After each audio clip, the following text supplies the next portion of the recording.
What's growing on, gardeners? Granular fertilizer versus liquid fertilizer. Have you ever wondered what's the difference and how to use each of these correctly? Both of these products are organic, and both of these products can build stronger, healthier, more productive plants. But that is where the similarities end. Products like these specifically target the plant. They have been processed and they are water soluble, so when you mix them with water and you apply it around the plants can immediately uptake those nutrients with little to no delay. Using these products is simple. All you do is you apply the recommended amount by the manufacturer and you mix it in a watering can. Then you'll start applying around the base of each plant. And because this food has already been pre-digested, you'll start to see results of the feeding within a matter of only a few days. Granulated organic fertilizers like these are actually not plant food. They are the raw materials, so they actually feed your soil, not your plants. These organic granulated fertilizers can be made of a whole host of natural and organic ingredients. This specific one is made out of bone meal, processed poultry manure,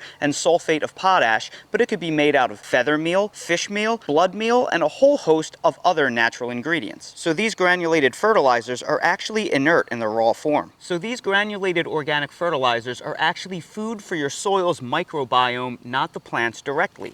And in order for these to be effective, what you need to do is you need to take the manufacturer's recommended dose and you need to place it around the root area of each individual plant. And then you need to take your fingers and lightly scratch it into the top layer of the soil, because it actually has to be consumed by the natural bacteria and fungi in the soil, and then once it decomposes, it will release all of those nutrients and feed your plants. So for that reason, there's actually a delay in giving the plants the food after you actually place the fertilizer. Then once the organic granulated fertilizer has been applied and scratched into the top layer of the soil around each plant, you must thoroughly water the area, because that will begin the decomposition process of the granulated organic fertilizer. It will not break down effectively if it's kept dry. So remember, you want to keep everything moist to help facilitate the breakdown. And if you're curious where to get any of these products, I will place direct links down in the video description for all of my favorite fertilizers. And that's today's 2-minute garden tip. If you're new to the channel, please consider subscribing and hitting the bell to receive new video notifications, and check out our Amazon storefront and spread shop in the video description for a list of the gardening products I use and awesome custom designed apparel and other gear. Your support is greatly appreciated.